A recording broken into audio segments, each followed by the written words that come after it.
ಶ್ರೀ ಗುರು ಶಂಭುಲಿಂಗದ ಪಾದ ಪಂಕಜ ವಿಯನ್ನ ಮತ್ತಿಗೆ ಮಂಗಲವನ್ನು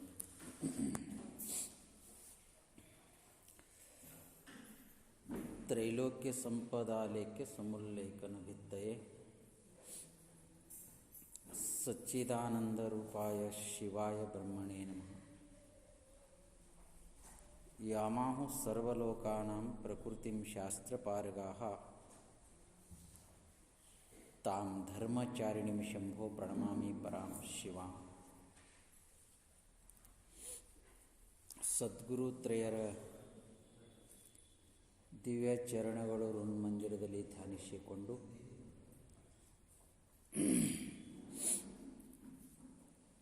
ಸರ್ವರಿಗೂ ನಮಸ್ಕಾರಗಳು. ಬ್ರಹ್ಮಲೀನ ಸದ್ಗುರು ನಿರಂಜನ ಮಹಾಸ್ವಾಮಿಗಳವರ 60ನೇ ವರ್ಷದ ಪುಣ್ಯಾರಾಧನಾ ಪುಣ್ಯಸ್ಮರಣೆಯನ್ನು ಮಾಡುವುದರ ಜೊತೆಗೆ ಅಷ್ಟಾವಕ್ರ ಗೀತೆಯ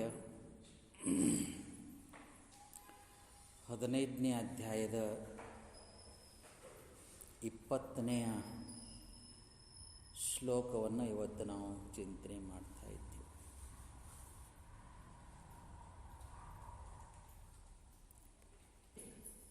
ಶಾಸ್ತ್ರದಲ್ಲಿ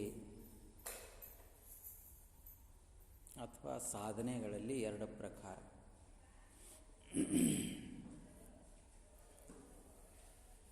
ಒಂದು ಪ್ರವೃತ್ತಿ ರೂಪ ಸಾಧನೆ ಅಂತ ಅರ್ಥ. ಭಕ್ತಿ ಆಗ್ಬೋದು, ಹೋಮ ಹವನಾದಿಗಳಾಗಬಹುದು, ಜಪ ಧ್ಯಾನಾದಿಗಳಾಗ್ಬೋದು. ಇದಕ್ಕೆ ಪ್ರವೃತ್ತಿ ರೂಪ ಸಾಧನ ಅಂತ ಕರೀತಾರೆ ಅಂತ ಅರ್ಥ.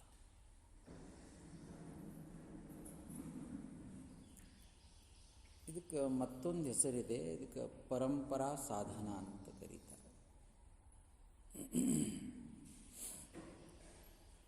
ಇದರಿಂದ ಏನಾಗ್ತದ ಅಂತಂದ್ರೆ ನಮ್ಮಲ್ಲಿ ಅಧ್ಯಾತ್ಮದ ಆಸಕ್ತಿ,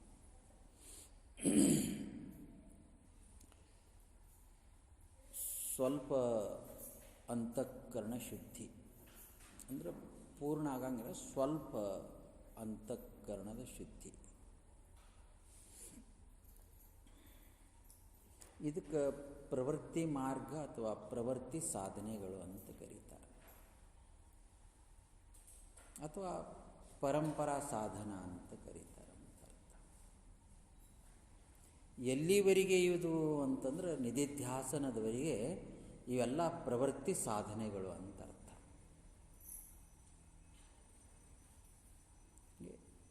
ಹತ್ತಿರ ಬಂದಾಗ ಕೊನೆಯ ಪ್ರವೃತ್ತಿಯ ಸಾಧನೆ ಅಂದರೆ ನಿಧಿಧ್ಯಾಸನ ಅಂತ ಅರ್ಥ. ಅಂದ್ರೆ ಹೊರಗೆ ಹರಿಯುವಂಥ ವಿಷಯಾಕಾರ ವೃತ್ತಿಯನ್ನು ಆತ್ಮಾಕಾರದಲ್ಲಿ ತೊಡಗಿಸೋಕೆ ಪ್ರಯತ್ನ ಮಾಡೋದು, ಇದು ನಿಧಿಧ್ಯಾಸನ ಅಂತ ಕರೀತಾರೆ. ನಾನು ನಿಮಗೆ ನಿನ್ನೆ ಹೇಳ್ತಾ ಇದ್ದೆ, ವೃತ್ತಿಯ ಪ್ರಭೇದ ಇದೆ. ವೃತ್ತಿ ನಾವು ಹ್ಯಾಂಗ ಮಾಡ್ಕೋತೀವೋ ಆ ರೀತಿಯಾಗಿ ವೃತ್ತಿ ತನ್ನ ಆಕಾರನ ಧಾರಣೆ ಮಾಡ್ತದೆ. ನೀರು ನಾವು ಯಾವ ಪಾತ್ರೆಯಲ್ಲಿ ಹಾಕ್ತೇವೋ, ನೀರು ಆ ಪಾತ್ರೆಯ ಆಕಾರನ ಹೇಗೆ ಹೊಂದುತ್ತದೆಯೋ ಆ ರೀತಿಯಲ್ಲಿ ನಮ್ಮ ವೃತ್ತಿ ವಿಷಯದಲ್ಲಿ ಹೋಯಿತು ಮನಸ್ಸಂದ್ರೆ ವಿಷಯಾಕಾರ ಆಗ್ತದೆ. ಹೀಗೆ ಬೇರೆ ಬೇರೆ ಆಯಾಮದಲ್ಲಿ ಆ ವೃತ್ತಿಯನ್ನು ಪ್ರವೃತ್ತಿ ಆಗ್ತದೆ. ಈಗ ವೃತ್ತಿಯನ್ನು ಇದಕ್ಕೆ ಶಾಸ್ತ್ರದಲ್ಲಿ, ಯೋಗಶಾಸ್ತ್ರದಲ್ಲಿ ಪ್ರತ್ಯಾಹಾರ ಅಂತ ಕರೀತಾರೆ. ಯಮ ನಿಯಮ ಆಸನ ಪ್ರಾಣಾಯಾಮ ಧ್ಯಾನ ಧಾರಣ ಪ್ರತ್ಯಾಹಾರ ಅಂತ ಬರ್ತದೆ. ಇದಕ್ಕೇನಂತಾರೆ ಪ್ರತ್ಯಾಹಾರ ಅಂತ. ಅಂದರೆ ವೃತ್ತಿ ಹೋಗ್ತದೆ ಮತ್ತೆ ತಂದು ನಿಲ್ಲಿಸೋದು, ವೃತ್ತಿ ಹೋಗ್ತದೆ ತಂದು ನಿಲ್ಲಿಸೋದು. ಇದು ನಿಲ್ಲಿಸ್ತಾ ಎಲ್ಲಿ ನಿಲ್ಲಿಸೋದು ಅಂದ್ರೆ ಆತ್ಮನಲ್ಲಿ. ಆತ್ಮಸಂಸ್ಥಂ ಮನಃಕೃತ್ವ, ಮನಸ್ಸಿನ ವೃತ್ತಿಯನ್ನು ಆತ್ಮಸಂಸ್ಥಂ ಅಂದರೆ ಆತ್ಮನಲ್ಲಿ ನೆಲೆ ನಿಲ್ಲಿಸುವುದು. ಇಲ್ಲಿವರೆಗೆ ಪ್ರವೃತ್ತಿ ಮಾರ್ಗ ಅಂತ ಅರ್ಥ. ಇದು ದಾಟಿದ ಬಳಕೆ ಏನಂತಾರೆ ನಿವೃತ್ತಿ ಮಾರ್ಗ ಅಂತ ಅದಕ್ಕೆ ಕರೀತಾರೆ. ಅರ್ಥ ಆಯ್ತಾ? ಅದಕ್ಕೇನಂತಾರೆ, ನಿವೃತ್ತಿ ಮಾರ್ಗದಲ್ಲಿ ಜಪ ಇಲ್ಲ, ಧ್ಯಾನ ಇಲ್ಲ, ಪೂಜಾ ಇಲ್ಲ, ದಾನ ಇಲ್ಲ, ಧರ್ಮ ಇಲ್ಲ, ಏನೇನೂ ಇಲ್ಲ. ಜ್ಞಾನ ಒಂದೇ. ಜ್ಞಾನ ಅಂದ್ರೆ ಅದೊಂದು ಸ್ಥಾನ ಅಲ್ಲ, ಜ್ಞಾನ ಅಂದ್ರೆ ಅದೊಂದು ಧಾಮ ಅಲ್ಲ. ಹೇಗೆ ಶ್ರವಣಾದಿ, ಮನನಾದಿ, ಪೂಜಾದಿ, ಹೋಮ ಹವನಾದಿ ಹ್ಯಾಂಗೆ ಸಾಧನಿವೆ, ಹಾಗೆ ಜ್ಞಾನ ಕೂಡ ಮುಕ್ತಿಗೆ ಒಂದು ಸಾಧನಿದೆ, ಒಂದು ಮಾರ್ಗಿದೆ. ಅಂದ್ರೆ ಈಗ ಶ್ರವಣ ಮಾಡಿದ್ದಾನ, ಮನನ ಮಾಡಿದ್ದಾನ, ನಿಧಿಧ್ಯಾಸದಲ್ಲಿ ಅವ ಆ ಆತ್ಮಾಕಾರ ವೃತ್ತಿ ಮಾಡಿದ್ದಾನ. ಇನ್ನು ಮ್ಯಾಲೆ ಇಲ್ಲಿಗೆ ಜ್ಞಾನ ಅಲ್ಲ, ಇನ್ನು ಮ್ಯಾಲೆ ಜ್ಞಾನ ಆಗ್ತದೆ. ಏನು ಜ್ಞಾನ ಆಗ್ತದೆ ಮಾತಾಡ್ರಿ. ಈಗ ಇಲ್ಲಿವರೆಗೆ ಅವ ಈ ವಿಷಯಗಳನ್ನು ಬಿಟ್ಟ, ಅದು ಬಿಟ್ಟ, ಎಲ್ಲ ಬಿಟ್ಕೋತ ಮಾಡ್ಕೋತ ವಿವೇಕನ ತಂದ. ಆಮೇಲೆ ವೈರಾಗ್ಯ ಧಾರಣೆ ಆಯಿತು, ಶಮ ಆಯಿತು, ದಮ, ಉಪರತಿ, ತಿತಿಕ್ಷಾ, ಶ್ರದ್ಧಾ, ಮೋಕ್ಷ ಇವೆಲ್ಲ ಮಾಡ್ತಾ ಮಾಡ್ತಾ ಕೊನೆಯ ಪ್ರವೃತ್ತಿ ಮಾರ್ಗದಲ್ಲಿ ನಿಧಿಧ್ಯಾಸನಕ್ಕೆ ಬಂದಿಡ್ದ. ಸಾಧಕನಾದವನು ನಿಧಿಧ್ಯಾಸನಕ್ಕೆ ಬಂದಿಡ್ದಾನ ಅಂತಂದ್ರೆ ಅವನು ಇವಾಗ ಆತ್ಮನಲ್ಲಿ ತಟಸ್ಥನಾಗಿದ್ದಾನೆ. ಇಲ್ಲಿಗೆ ಮುಗಿದಿಲ್ಲ. ಈಗ ಇದಕ್ಕೆ ಜ್ಞಾನ ಬೇಕು. ಜ್ಞಾನ ಬೇಕು ಶಬ್ದಕ್ಕೆ ಅರ್ಥಲ್ಲ. ಇಲ್ಲಿಗೆ ಬಂದಂದ್ರೆ ಜ್ಞಾನದ ಉತ್ಪತ್ತಿ ಆಗೇ ಆಗ್ತದೆ. ಜ್ಞಾನ ಆಯಿತು ಅಂತಂದ್ರೆ ಅದು ಸಾಧನ, ಅದು ಒಂದು ಸಾಧನ.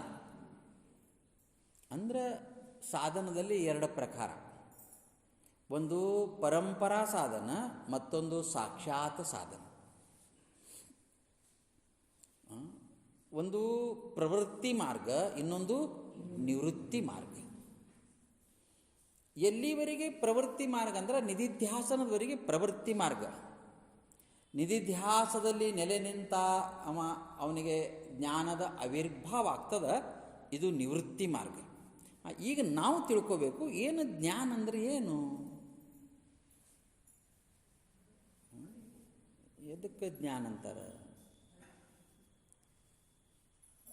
ಈಗ ನಿಮಗೆ ಗುರ್ತೈತಿ, ಇಲ್ಲಿವರೆಗೆ ಗುರ್ತೈತಿ ನಿಮಗೆ. ಈಗ ಮುಂದೆ ಜ್ಞಾನ ನಾನು ನಿಮ್ಗೆ ಹೇಳ್ತಾ ಇದ್ದೆ, ಅದೊಂದು ಸಾಧನೆ ಇದೆ. ಹ್ಯಾಂಗೆ ಶ್ರವಣ ಒಂದು ಸಾಧನೆ, ಈಗ ಕೇಳ್ತಿದ್ದು ಸಾಧನೆ ಇದೆ. ಎದಕ್ಕೆ ಸಾಧನೆ ಇದು? ಈ ಶ್ರವಣ ಎದಕ್ಕೆ ಸಾಧನೆ? ಈಗ ಶ್ರವಣ ಮನನ ಇದೆ, ಇದಕ್ಕೆ ಸಾಧನೆ ಇದೆ.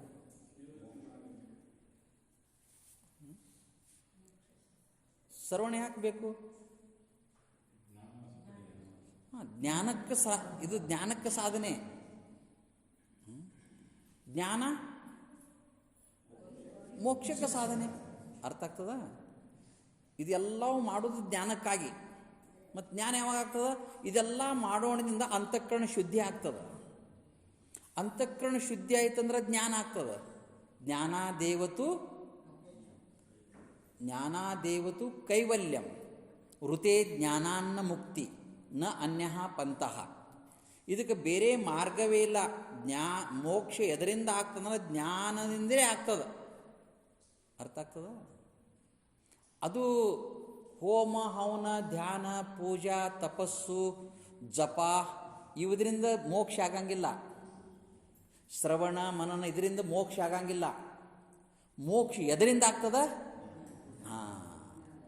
ಜ್ಞಾನ ಒಂದರಿಂದಲೇ ಮೋಕ್ಷ. ಭಕ್ತಿಯಿಂದ ಮೋಕ್ಷ ಆಗಂಗಿಲ್ಲ. ಅರ್ಥ ಆಗ್ತದ? ಇದರಿಂದ ಮೋಕ್ಷ ಆಗಂಗಿಲ್ಲ. ಭಕ್ತಿಯಿಂದ ಮೋಕ್ಷ ಆಗಂಗಿಲ್ಲ. ನೆನಪಿಡಬೇಕು. ಇದು ಎಲ್ಲ ಅವು ಭಾಳಷ್ಟು ಉತ್ಕೃಷ್ಟವುಳ್ಳ ಕೊನೆಯ ಮಾತುಗಳು ಇವೆಲ್ಲ. ಮತ್ತು ಭಕ್ತಿ ಯಾಕೆ ಮಾಡಿದ್ರೆ ಹಂಗಲ್ಲ, ಅದಕ್ಕೆಲ್ಲ ಅರ್ಥ ಇದೆ. ನಾನು ನಿಮಗೆ ಭಾಳ ಸಲ ಹೇಳ್ತಾ ಇದ್ದೀನಿ. ಇದೆಲ್ಲವೂ ಮತ್ತು ಶಾಸ್ತ್ರದಲ್ಲಿ ಋಷಿ ಪುಂಗವರು ಯಾಕೆ ಮಾಡಿಟ್ರು? ಭಕ್ತಿ ಮಾಡಿದ್ರು, ಉಪಾಸನ ಮಾಡಿದ್ರು, ಕರ್ಮ ಮಾಡಿದ್ರು, ಜಪ ಮಾಡಿದ್ರು, ಧ್ಯಾನ ಮಾಡಿದರು. ಇವೆಲ್ಲ ಯಾಕೆ ಮಾಡಿದ್ರು? ಮತ್ತು ಮೋಕ್ಷ ಸಿಗಲ್ಲ ಅಂದ್ರೆ ಯಾಕೆ ಮಾಡಬೇಕು?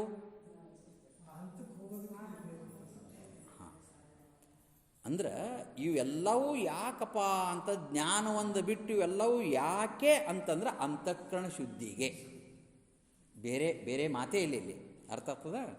ಇವೆಲ್ಲವೂ ಯಾಕೆ ಅಂತಂದ್ರೆ ಇವು ಬಿಟ್ಟರೆ ಅಂತಃಕರಣ ಶುದ್ಧಿ ಆಗಂಗಿಲ್ಲ. ಎಲ್ಲಿವರೆಗೆ ನಮ್ಮ ಅಂತಃಕರಣ ಶುದ್ಧಿ ಆಗುವುದಿಲ್ಲ ಅಲ್ಲಿವರೆಗೆ, ಎಲ್ಲಿವರೆಗೆ ಕನ್ನಡಿ ಸ್ವಚ್ಛ ಆಗಂಗಿಲ್ಲ ಅಲ್ಲಿವರೆಗೆ ನಮ್ಮ ಮುಖವನ್ನು ಕಾಣಕ್ಕೆ ಸಾಧ್ಯವಿಲ್ಲ. ಇಷ್ಟು ನಿಮ್ಗೆ ಅರ್ಥ ಆಯ್ತಾ? ಈಗ ಮುಂದೆ ಕೇಳಿ. ಅಂತಃಕರಣ ಶುದ್ಧಿ ಆದ ಬಳಿಕ ಜ್ಞಾನ ಆಗ್ತದಂತ ನಾವೇನು ಶಬ್ದದ ಪ್ರಯೋಗ ಮಾಡ್ತಾ ಇದ್ದೇವೆ, ಇದು ಒಂದು ಸಾಕ್ಷಾತ್ ಸಾಧನ. ಸಾಕ್ಷಾತ್ ಸಾಧನ ಅಂದರೆ ನೇರವಾಗಿ. ಇವು ಪರಂಪರಾ ಸಾಧನ.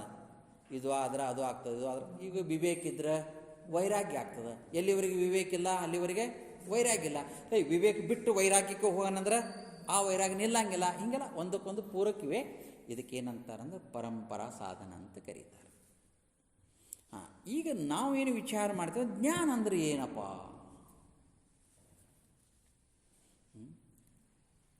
ಅವ್ರು ಹೇಳ್ಯಾರ, ಈ ಮಾತನ್ನು ನಿಜವೂ ಹೇಳಿದ್ದಾರೆ. ಸುಮ್ಮನೆ ಆಗದು, ಇನ್ನೊಂದು ಸಲ ಕೇಳ್ರಿ, ಸುಮ್ಮನೆ ಆಗದು ಅರಿವಿನಿಂದಲೇ ಮುಕುತಿ. ಅರಿವು ಅಂದ್ರೇನು? ಜ್ಞಾನ. ಅರಿವು ಅಂದರೆ ಜ್ಞಾನ.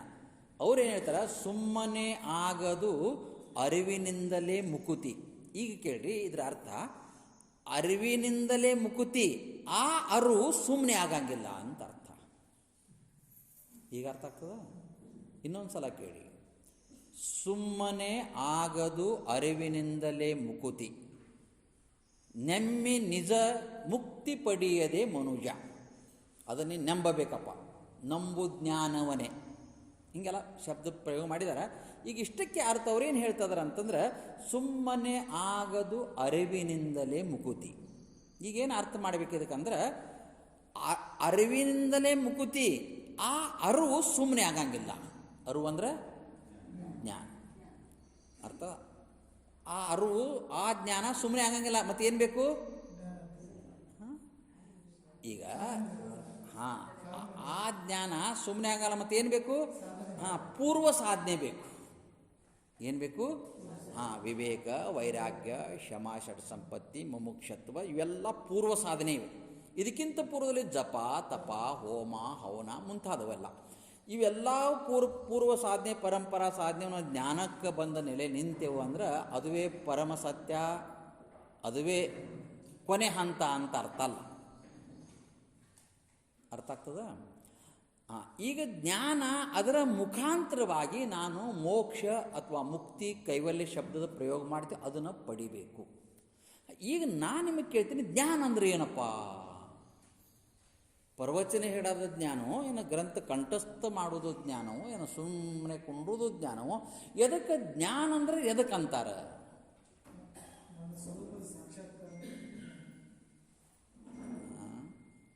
ಜ್ಞಾನರೇ ಎದಕ್ಕಂತಾರೆ ಕೇಳಿ, ಲಕ್ಷಣ ಕೇಳಿ. ಅಭೇದ ದರ್ಶನಂ ಜ್ಞಾನಂ. ಮುಗೀತು. ಏನಂತ? ಮತ್ತೊಂದು ಸಲ ಕೇಳಿ. ಅಭೇದ ದರ್ಶನಂ ಜ್ಞಾನಂ. ಏನು ಅರ್ಥ ಐತಿ ನಿಮಗೆ? ಇಲ್ಲಿ ಶಬ್ದ ಭಾಳ ಶ್ರೀಮಂತವಾದ ಶಬ್ದ, ದರ್ಶನ. ಏನು ಶಬ್ದ ಬಳಸ್ಯಾರ? ಏನು ವ್ಯಾಖ್ಯಾನ ಜ್ಞಾನಕ್ಕೆ? ಅಭೇದ ದರ್ಶನಂ ಜ್ಞಾನಂ. ಹಂಗಂದ್ರೇನು?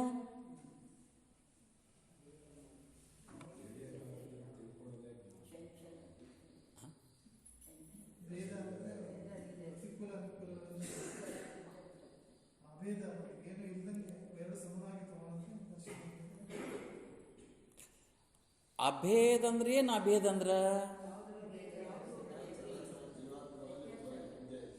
ಈಗ ಕೇಳ್ರಿ, ಅಭೇದ ಎದಕ್ಕೆ ಅಂತಾರಂದ್ರೆ, ನನಗೂ ಆತ್ಮನಿಗೂ ಯಾವ ಭೇದಿಲ್ಲ. ಆತ್ಮವೇ ನಾನು, ನಾನೇ ಆತ್ಮನಿದ್ದೇನೆ. ಹಂಗಂದ್ರೇನು? ನಾನೇ ಆತ್ಮನಿದ್ದೇನೆ ಹಂಗಂದ್ರೇನು? ಸರಿ, ಭೇದ ಅಲ್ಲಿ ಈಗ ಅಭೇದ ಆಯ್ತಲ್ಲ. ಅಭೇದಕ್ಕೆ ವ್ಯಾಖ್ಯಾನ ನಾವು ಮಾಡಿದೆವು. ಅಭೇದ ಅಂದ್ರೆ ಏನಪ್ಪ ಅಂದ್ರೆ, ನಾನು ಆತ್ಮನಿದ್ದೇನೆ, ಇದು ಅಭೇದ ಆಯಿತು. ಹಂಗಂದ್ರೇನು? ನಾ ಆತ್ಮನಿದ್ದೇನೆ ಅಂದರೆ ಹಂಗಂದ್ರೇನು?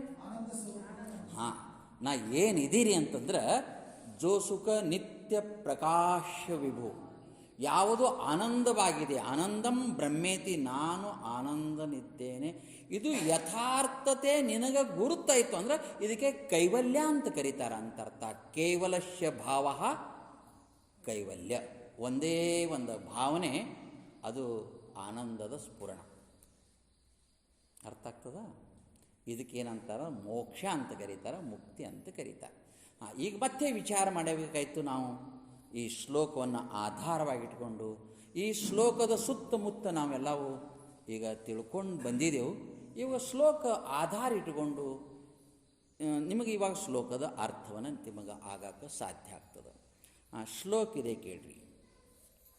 ಅಷ್ಟಾವಕ್ರ ಮಹಾಮುನಿಗಳು ಜನಕ ಮಹಾರಾಜನ ಪ್ರತಿ ಅವರು ಸ್ಪಷ್ಟಪಡಿಸ್ತಾ ಇದ್ದಾರೆ. ಯಾಕೆ ಈ ಮಾತು ಮತ್ತೆ ಹೇಳ್ತಾ ಇದಾರ ಅಂತಂದ್ರೆ ಅವರಿಗೆ ನೆನಪು ಮಾಡಿ ಕೊಡ್ತಾರೆ ಅಷ್ಟೇ, ಮತ್ತೊಂದೇನೂ ಇಲ್ಲ. ನೀ ನಡಿಬೇಕು ಅನ್ನೋದು ಒತ್ತಾಯ ಇಲ್ಲ, ನೀ ಹಿಂಗೆ ಆಗು ಅಂತ ಒತ್ತಾಯ ಇಲ್ಲ, ಅಥವಾ ನೀ ಇದು ಬಿಡು ಅಥವಾ ಇದು ಹಿಡಿ ಅಂತ ಒತ್ತಾಯ ಇಲ್ಲ. ಸುಮ್ಮನೆ ಒಂದು ಸಲ ಮೆಲಕ್ಕೆ ಹಾಕ್ತಾ ಇದ್ದಾರೆ ಅಷ್ಟೇ. ಇದ್ದ ಸಂಗತಿಯನ್ನು, ಸತ್ಯವಾದ ಸಂಗತಿಯನ್ನು ಅಷ್ಟಾವಕ್ರು ಜನಕರ ಮುಂದೆ ಇಡ್ತಾ ಇದ್ದಾರೆ ಅಷ್ಟೇ. ಯಾಕಂದ್ರೆ ಮತ್ತೆ ಇದು ಹಾರಿ ಮತ್ತೆಲ್ಲರೂ ಹೋಗಬಾರ್ದಂತ. ಇದು ಮನಸ್ಸಿನಕ್ಕೆ ಸಂಸ್ಕಾರ ಭಾಳ ಅನಂತ ಜನ್ಮ ಸಂಸ್ಕಾರ ಇದೆ. ಅದು ಯಾಕಂದ್ರೆ ಅದಕ್ಕೆ ಸ್ವಭಾವ ಇದೆ, ಅಭ್ಯಾಸ ಇದೆ. ಮನಸ್ಸು ಆಗಿದ್ದು ವಾಯು ತತ್ವನಿಂದ ತಯಾರಾಗ್ಯದ. ವಾಯು ಅಂದ್ರೆ ಗಾಳಿ. ಗಾಳಿ ಒಂದು ಜಾಗನಾಗ ಇರಂಗಿಲ್ಲ, ಎಲ್ಲ ಕಡೆ ಊರೆಲ್ಲ ಸುತ್ತಾಡ್ಕೊಂಡು ಬಂದು ಈ ಗಿಡದಾಗ ಕೂತದ ಗಾಳಿ ಅಂತೀರೇನೆಂದರೆ ಅಥಕವಾಗಿ ಚಲನಿದೆ. ಅದರಿಂದ ತಯಾರಾದ ಮನಸ್ಸು ಕೂಡ ಅಷ್ಟು ಚಂಚಲವಾಗಿದೆ. ಅದಕ್ಕೆ ಮತ್ತೆ ಒಂದು ಸ್ಫೂರ್ತಿ ಕೊಡುವಕ್ಕೋಸ್ಕರವಾಗಿ, ಸ್ಥಿರಕ್ಕೋಸ್ಕರವಾಗಿ ಇದೆಲ್ಲ ಅವನ ಮುಂದೆ ಇಡ್ತಾ ಇದ್ದಾರೆ. ನಿನ್ನೆ ಒಂದು ವಿಷಯ ಇಟ್ಟರು, ಸಂಕಲ್ಪ ವಿಕಲ್ಪದ ವಿಷಯ ಇಟ್ಟರು. ಇವತ್ತೇನು ವಿಷಯ ಇಡ್ತಾ ಇದ್ದಾರೆ ಅಂತಂದು ನಾವು ಇದು ನೋಡ್ತಾ ಇದ್ದೇವೆ. ಅದು ತಾವು 15ನೇ ಪ್ರಕರಣ 20ನೇ ಶ್ಲೋಕ. ತ್ಯಜೇವ ಧ್ಯಾನಂ ಸರ್ವತ್ರ ಮಾ ಕಿಂಚಿತ್ ವೃದ್ಧಿ ಧಾರಯ ಆತ್ಮಾತ್ವ ಮುಕ್ತ ಏವಾಸಿ ಕಿಂ ವಿಮೃಶ್ಯ ಕರಿಷ್ಯಸಿ. ವಿಮೃಶ್ಯ ಕರಿಷ್ಯಸಿ, ವಿಮೃಶ್ಯ ಅಂದರೆ ನೀ ಯಾವ ವಿಚಾರನೂ ಮಾಡಕ್ಕೆ ಹೋಗಬೇಡ. ಬಿಟ್ಟರೆ ಹ್ಯಾಂಗ, ಹಿಡಿದ್ರೆ ಹ್ಯಾಂಗ, ಅದು ಹ್ಯಾಂಗ, ಇದು ಹ್ಯಾಂಗ, ನೀ ಯಾಕೆ ವಿಚಾರ ಮಾಡಕ್ಕೆ ಹೋಗ್ತಿ? ಇಲ್ಲಿ ನೆಲೆ ನಿಂತ ಬಳಕ ವಿಚಾರ ಶೂನ್ಯವಾಗಿದೆ. ಅರ್ಥ ಆಗ್ತದ? ಇಲ್ಲಿ ಕೆಟ್ಟ ವಿಚಾರವೂ ಇಲ್ಲ, ಮುಂದೆ ಒಳ್ಳೆ ಅರ್ಥಾತ್ ಶಬ್ದ ಏನಿದೆ ಅಂದರೆ ವಿಚಾರ ಶೂನ್ಯವಾಗಿದೆ. ಇಲ್ಲಿ ವಿಚಾರಕ್ಕೆ ಆಸ್ಪದ ಇಲ್ಲ. ಎಲ್ಲಿ? ನೀ ಜ್ಞಾನಕ್ಕೆ ಬಂದ ಬಳಕ ಇಲ್ಲಿ ಅದಕ್ಕೆ ಆಸ್ಪದಿಲ್ಲ. ಯಾವ ವಿಚಾರಗಳನ್ನು ಕೂಡ ಇಲ್ಲಿ ಆಸ್ಪದಿಲ್ಲ. ಆದರೆ ವಿಚಾರದ ವಿಷಯದಲ್ಲಿ ಶಾಸ್ತ್ರ ಭಾಳ ಒತ್ತು ಕೊಟ್ಟು ಹೇಳ್ತು ವಿಚಾರ ಮಾಡು ಅಂತ. ಇಲ್ಲಿ ಏನಿದೆ ಅಂದ್ರೆ ಈ ವಿಚಾರಕ್ಕೆ ಇಲ್ಲಿ ಆಸ್ಪದಿಲ್ಲ. ನೋಡ್ರಿ ಎಷ್ಟು ವಿಚಿತ್ರ ಇದೆ. ಅದಕ್ಕೆ ಇದೆಲ್ಲ ಹಂತವಾಗಿ ಕೇಳ್ದಾಗ ಅಂದ್ರೆ ಇದು ಅರ್ಥ ಆಗ್ತದೆ. ಇಲ್ಲಿ ಕರೆ ಏನೋ ಆಭಾಸ ಅನ್ನಿಸ್ತದೆ. ನೀವೆಲ್ಲ ಅಷ್ಟಾವಗೀತ ಕೇಳ್ತಾ ಬಂದಿದ್ರಿ. ಇದು ಭಾಳಷ್ಟು ತುಟ್ಟ ತುದಿಯ ಮಾತು. ಶಾಸ್ತ್ರ ಒಂದು ರೀತಿಯಾಗಿ ಹೇಳ್ತು. ಏನಂತ ಹೇಳ್ತು? ಅವಿಚಾರೇಣ ಕೃತೋ ಬಂಧೋ ವಿಚಾರೇಣ ನಿವರ್ತತೆ. ಇದು ಶಾಸ್ತ್ರವಾಕ್ಯದೆ. ಏನಂತ ಹೇಳ್ತು? ನೀ ವಿಚಾರ ಮಾಡದೇ ಇದ್ರೆ ಬಂಧನಕ್ಕೆ ಒಳಗಾಗ್ತಿ. ಅವಿಚಾರೇಣ ಕೃತೋ ಬಂಧೋ ವಿಚಾರೇಣ ನಿವರ್ತತೆ. ಈಗ ಅಲ್ಲಿ ವಿಚಾರ ಮಾಡಂತ ಹೇಳ್ತಾರೆ. ಇಲ್ಲೇನು ಹೇಳ್ತಾರೆ? ಕಿಂ ವಿವರ್ಷ, ನೀ ಯಾಕೆ ವಿಚಾರ ಮಾಡಕ್ಕೆ ಹೋಗ್ತಿ? ಯಾಕೆ ಹೇಳಿದರು? ಅಲ್ಲಿ ಹಂಗೆ ಹೇಳ್ಯಾರ, ಇಲ್ಲಿ ಹಿಂಗೆ, ಅಲ್ಲಿ ಯಾಕೆ ಹಿಂಗೆ ಹೇಳಿದರು? ಇದಕ್ಕಂತಾರ ಶಾಸ್ತ್ರದಲ್ಲಿ ವಿರೋಧಾಭಾಸ ಅಂತ ಕರೀತಾರೆ. ಒಂದು ಸಲ ಹಂಗೆ ಹೇಳೋದು, ಒಂದು ಸಲ ಹಿಂಗೆ ಹೇಳೋದು. ತದೇಜತಿ ತನ್ನೇಜತಿ, ಅದು ನಡೀತದ, ಅದು ನಡೆಯಂಗಿಲ್ಲ. ಒಂದೇ ಶ್ಲೋಕದಲ್ಲಿ ನೋಡಿ ಹೇಳಿಲ್ಲ? ತದೇಜತಿ ತನ್ನೇಜತಿ ತದ್ದೂರೆ ತದ್ ಅಂತಿಕೆ. ಇದೆಲ್ಲ ಏನಿದೆ? ಇದಕ್ಕೆ ವಿರೋಧಾಭಾಸ ಅಂತ ಕರೀತಾರೆ. ಹಂಗೆ ಶಾಸ್ತ್ರದಲ್ಲಿ ಮೊದಲ ಶಾಸ್ತ್ರ ವಿಚಾರ ಮಾಡು ಅಂತ ಹೇಳಿತು. ವಿಚಾರ ಮಾಡಿದ್ರೆ ಏನಾಗ್ತದೆ? ನಿನಗೆ ಬಂಧನ ಆಗ್ತದೆ ಅಂತ ಹೇಳಿತು. ಇವಾಗ ಏನು ಹೇಳ್ತಾ ಇದೆ? ವಿಚಾರ. ಈಗ ಯಾಕೆ ಹಂಗೆ?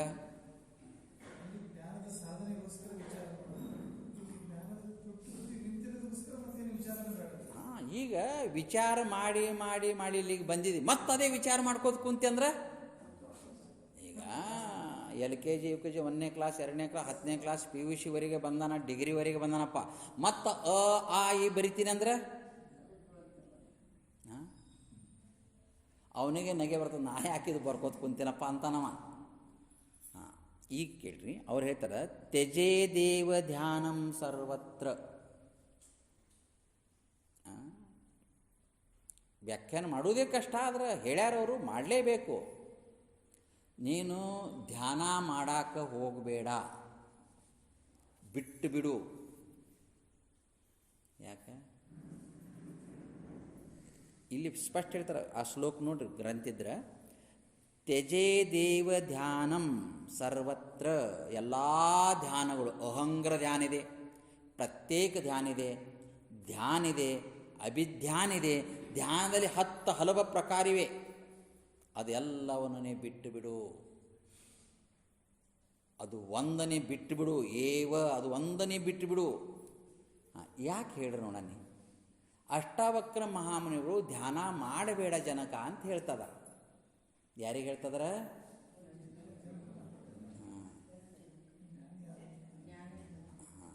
ಅವ್ರಿಗೆ ಹೇಳ್ತಾರ ಧ್ಯಾನ ಮಾಡಕ್ಕೆ ಹೋಗ್ಬೇಡಪ್ಪ ಇವಾಗ. ಯಾಕೆ ಹೇಳ್ತಾರೆ ಹೇಳ್ರಿ ನೋಡಣ. ಏನು ಧ್ಯಾನ?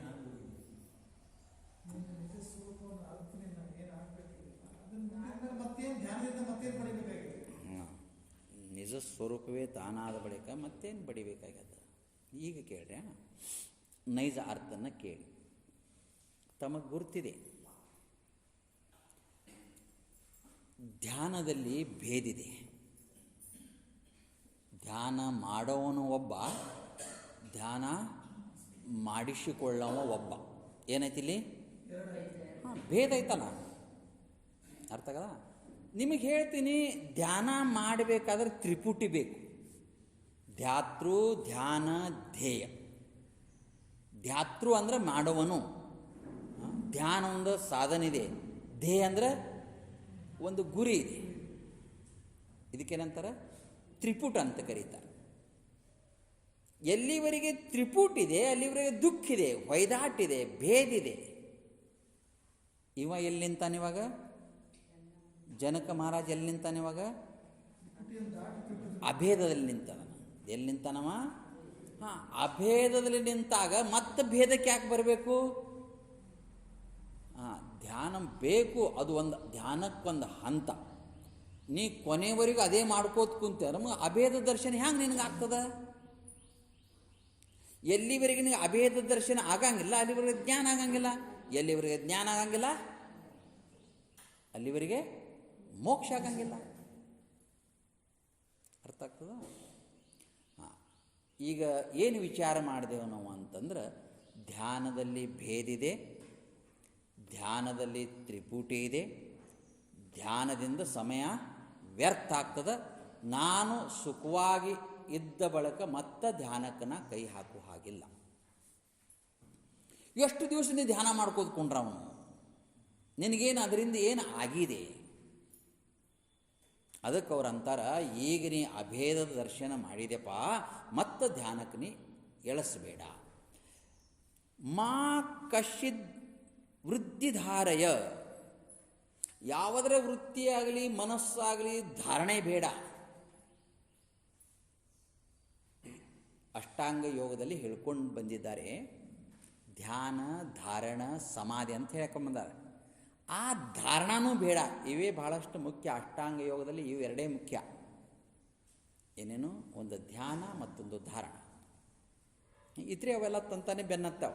ಯಮ, ನಿಯಮ, ಆಸನ, ಪ್ರಾಣಾಯಾಮ, ಧ್ಯಾನ, ಧಾರಣ, ಪ್ರತ್ಯಾಹಾರ ಅಂತ ಇವೆಲ್ಲ ತಂತಾನೆ ಬೆನ್ನ ಹತ್ತ. ಅವರಂತಾರೆ, ನಿನಗೆ ಯಾಕೆ ಧಾರಣಾ ಶಕ್ತಿ ಬೇಕು?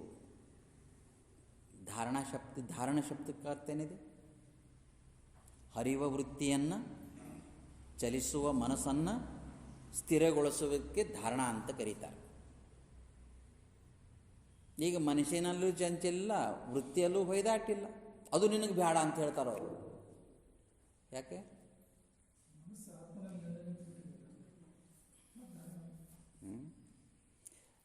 ಲಕ್ಷ್ಯ ಕೊಡಿ. ಧ್ಯಾನ ಮಾಡಬೇಕಾದ್ರೆ, ಧಾರಣ ಮಾಡಬೇಕಾದ್ರೆ ಈ ಎರಡಕ್ಕ ಮನಸ್ಸೇ ಬೇಕು. ಅರ್ಥ ಆಗ್ತದ? ಈಗ ಜನಕನಿಗೆ ಮನಸ್ಸೇ ಇಲ್ಲಪ್ಪ. ಯಾರಿಗೆ? ಹಂಗಂದ್ರೇನು? ಈಗ ಧ್ಯಾನಕ್ಕೆ ಮನಸ್ಸು ಬೇಕಾ? ಮನಸ್ಸಿಲ್ಲದೆ ಧ್ಯಾನ ಮಾಡಕ್ಕೆ ಬರ್ತದ? ಮನಸ್ಸು ನಿನ್ನಲ್ಲಿಟ್ಟು ನಾ ಧ್ಯಾನ ಮಾಡ್ತೀನಿ ತಡಿ ಅಂತ ಅಲ್ಲಿ ಮನಸ್ಸಿಟ್ಟು ಹಂಗೆ ಬರಂಗಿಲ್ಲ. ಎನಗ ಇರುವುದು ಒಂದು ಮನ, ಅದನ್ನು ಮಾಡ್ತೀನಿ ಇದು ಹಾಗೆಲ್ಲ ಮನಸ್ಸು ಯಾವುದೊಂದು ಮಾಡ್ತಾ ಮತ್ತೊಂದು ಬಿಟ್ಬಿಡ್ತದೆ. ಅಕ್ಕಮದೇವರು ಹೇಳ್ತಾರೆ, ಎನಗೆ ಇರುವುದು ಒಂದು ಮನ, ಆ ಮನ ನಿಮ್ಮೊಳಗೆ ಶಿಲಿಕಿದೊಡೆ, ಎನಗೆ ಇನ್ನೆಲ್ಲಿ ಭಯ ಚನ್ನ ಮಲ್ಲಿಕಾರ್ಜುನ. ನೋಡಿ ಎಷ್ಟು ಉತ್ಕೃಷ್ಟ ಶಬ್ದನ ಬಳಸ್ತಾರವರು. ನನ್ನ ಮನಸ್ಸು ನಿನ್ನಲ್ಲಿ ಸಿಕ್ಕೋತು ಅಂದ್ರೆ ಶಿಲಿಕಿದೊಡೆ. ಈಗ ಇಷ್ಟು ಕಾಲ ಕೆಸರಾಗ ಕಾಲು ಸಿಕ್ತಪ್ಪ, ಶಿಲಿಕಿದ ಶಬ್ದ ಗುರ್ತಾಗ್ತದ? ಹಾಂ, ಹಂಗೆ ಮನಸ್ಸು ನಿನ್ನೊಳಗೆ ಸಿಕ್ಕೋತು ಅಂತಂದ್ರೆ ನನಗೆ ಇನ್ಯಾಕೆ ಭಯ? ಯಾಕೆ ಭಯ ಇಲ್ಲ ಅಂತಾರೆ ಹೇಳ್ರಿ? ಅಕ್ಕ ಮಾದೇವರು ಭಯ ಯಾಕಿಲ್ಲ ಅಂತಾರೆ.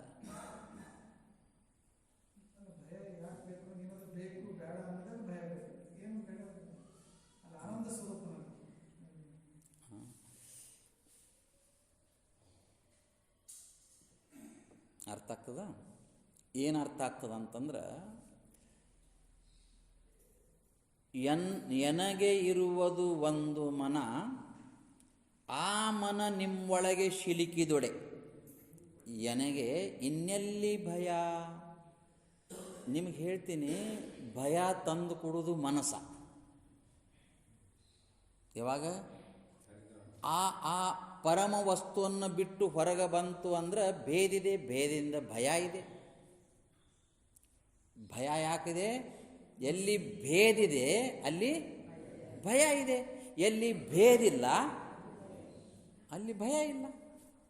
ಅಂದ್ರೆ ಅಭೇದ ಅಂದ್ರೆ ನಾವು ಒಬ್ಬನೇ ಇದ್ದಾಗ ಎದ್ರ ಭಯ ಇದೆ? ಯಾಕಂದ್ರೆ ಈಗ ಮನಸ್ಸು ಇಲ್ಲ, ಈಗ ಬುದ್ಧಿ ಇಲ್ಲ. ಅದಕ್ಕೆ ಅವ್ರು ಹೇಳ್ಕೊಂಬಂದಿರ ಆಚಾರ್ಯರು, ಮನೋಬುದ್ಧಿ ಅಹಂಕಾರ ನಾಹಂ ಅಂದ್ರೆ ಶಬ್ದಕ್ಕೆ ಅರ್ಥ ಏನಿದೆ? ಅಹಂ ನ, ಅದು ನಾನಲ್ಲ, ಮುಂದೆ ಇದು ನಂದು ಅಲ್ಲ.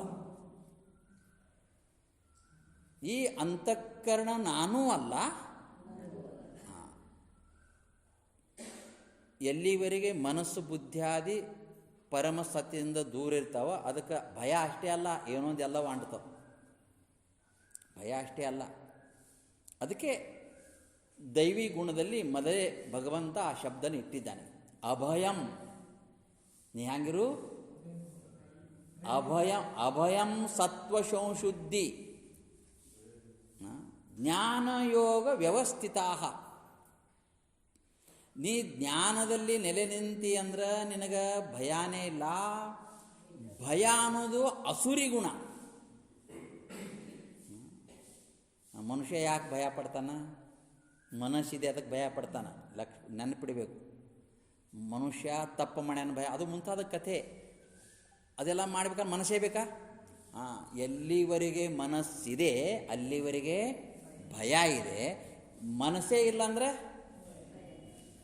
ಕಬೀರ ಮನ ಮೃತಕ ಭಯೋರೆ. ಕಬೀರಾಸ್ ಹೇಳ್ತಾರೆ, ನನ್ನ ಮನಸ್ಸು ಸತ್ತು ಹೋಯಿತು ಅಂತ ಹೇಳಿದರು. ಮೃತಕ ಅಂದ್ರೆ ಸಾಯುವುದು. ಕಬೀರ ಮನ ಮೃತಕ ಭಯೋರೆ ಶರೀರ ಭಯ ದುರ್ಬಲ್. ಅಂದ್ರೆ ಸ್ಥೂಲ ಶರೀರದ ಮೇಲಿನ ಅಭಿಮಾನ ಹೊರಟು ಹೋಯ್ತು, ಮನಸ್ಸ ಸತ್ತು ಹೋಯ್ತು. ಈಗ ಎರಡು ಶರೀರ ಬೆಳೆಸ್ಯಾರ ಅವರಲ್ಲಿ. ಮನಶಂಬ ಶಬ್ದ ತೊಗೊಂಡಾಗ ಸೂಕ್ಷ್ಮ ಶರೀರ ಅಂತ ಅರ್ಥ, ಶರೀರ ದುರ್ಬಲ ಅಂದಾಗ ಸ್ಥೂಲ ಶರೀರ ಅಂತ ಅರ್ಥ. ಕಬೀರ ಮನ ಮೃತಕ ಭಯೋರೆ ಶರೀರ ಭಯ ದುರ್ಬಲ್. ಹರಿ ಪಿರೆ ಪೀಚೆ ಪೀಚೆ ಕಹತ ಕಬೀರ ಕಬೀರ. ಭಗವಂತನೇ ನಮ್ಮ ಬೆನ್ನತ್ತನಂತ. ಯಾವಾಗ? ಸ್ಥೂಲ ಸೂಕ್ಷ್ಮ ಎರಡೂ ಶರೀರದ ಅಭಿಮಾನ ಕಳ್ಕೊಂಡಾಗ. ಅಭಿಮಾನ ಸೋಡ, ಮುಕ್ತಿ ರೋಕಡ.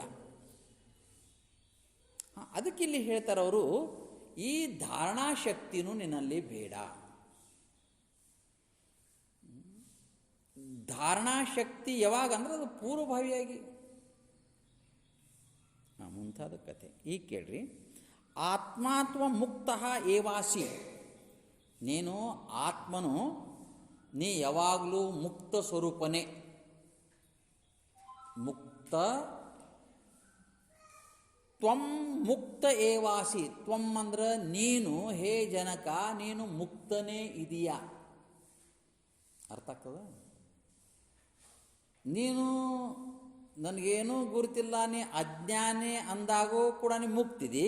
ಮುಂದೆ ಜ್ಞಾನ ಆದ ಬಳಿಕು ನೀ ಮುಕ್ತಿದಿ. ಅರ್ಥ ಆಗ್ತದ? ಇದಕ್ಕೊಂದು ಸಾಗರದಲ್ಲಿ ಒಂದು ಉದಾಹರಣೆ ಹೇಳಿದ್ದಾರೆ. ಕರಕ ಕಂಕನ ಹೋಯ ಐಸೋ ಭ್ರಮ ಹೋಯೋಜಿ ಅಂತ ಒಂದು ಉದಾಹರಣೆ ಕೊಟ್ಟಿದ್ದಾರೆ. ಯಾವನೋ ಒಬ್ಬ ಬಂಗಾರದ ಕಡ್ಡಿಗೆ ಮಾಡಿಸ್ಕೊಂಡಿದ್ದಂತ. ಅದು ಹೊಸದಾಗೆಲ್ಲ ಪಳಿತಾ ಇತ್ತು.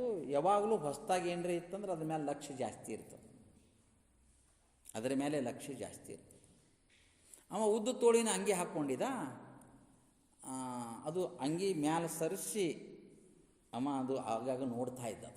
ಹಿಂಗೆ ಅದು ಹೊಸದಾಗಲ್ಲ, ಹಿಂಗೆ ನೋಡ್ಕೊಂಡು ಮಾಡ್ಕೊಂಡು ಅಡ್ಡಾಡ್ತಿದ್ದ. ಅದು ಕೆಲಸದಲ್ಲಿ ವ್ಯಸ್ತ ಆದಾಗ ಅದು ಖಡ್ಗನ್ನು ಹಿಂದೆ ಸರಿಸ್ದ. ಆ ತೋಳು ಇದ್ರ ಮೇಲೆ ಬಿತ್ತದ. ಅವ ನೆನಪಾದಾಗ ತೋಳು ತೆಗೆದು ನೋಡ್ದಾಗ ಖಡ್ಗಿಲ್ಲ. ಅವನು ಗಾಬರಿ ಆಗಿಬಿಟ್ಟ. ಕರಕ ಕಂಕನ ಖೋಯೋ. ಖೋಯೋ ಅಂದ್ರೆ ಕಳೆದು ಹೋಗ್ಯದಲ್ಲಪ್ಪ. ಅಯ್ಯೋ, ನಾ ಒಂದು ಸಲ ಬಸ್ಲಾಗ ತೆಗೆದೆ. ಬಸ್ಲಿಗೆ ಹೋದ, ನೋಡ್ದ. ಎಲ್ಲಿಟ್ಟಿರಬೇಕು ಅಂತ ಬೀರ್ನ ನೋಡ್ದ. ಅಲ್ಲಿ ನೋಡ್ದ, ಏನು ಅವನಿಗೆ ಆ ಹುಡುಕಾಕ ಪ್ರಾರಂಭ ಮಾಡ್ದ. ಸುಸ್ತಾಗಿಬಿಟ್ಟ. ಚಿಂತೆ ಆಯಿತು, ದುಃಖ ಆಯಿತು, ನೋವಾಯಿತು, ವ್ಯಥೆ ಆಯಿತು. ಅವಾಗ ಅವ ಏನು ಮಾಡ್ದ, ಸುಸ್ತಾಗಿ ಯಾಕೋ ಬೆವತಿನ ಅಂತ ಅಂಗಿ ತೆಗೆದು ಬಿಸಾಕದ. ನೋಡ್ತಾನೆ ಎಲ್ಲಿತ್ತು. ನಾನು ಮುಕ್ತನ ಅಲ್ಲ ಅಂದಾಗ ನೀ ಮುಕ್ತನೇ ಇದೆ. ನನ್ನ ಕಳೆದಾದ ಅಂದಾಗ ಅಲ್ಲೇ ಇದೆ. ಸಿಕ್ತಪ್ಪ ಅಂದಾಗ ಅದು ಕಳೆದೂ ಇಲ್ಲ, ಸಿಕ್ಕೂ ಇಲ್ಲ. ಅರ್ಥ ಆಯ್ತಾ?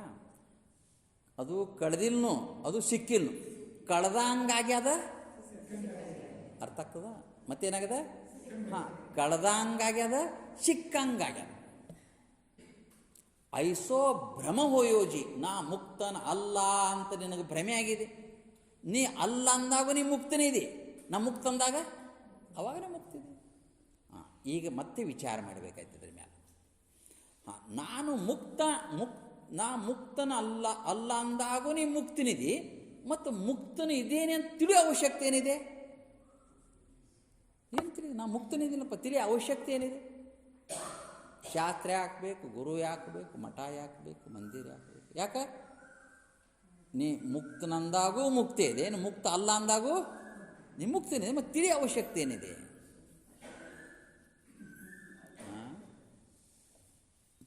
ತಿಳಿಯೋ ಅವಶ್ಯಕತೆ ಏನಿದೆ?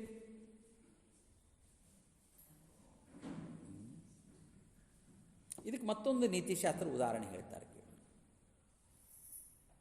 ತಿಳಿ ಅವಶ್ಯಕತೆ ಏನಿದೆ?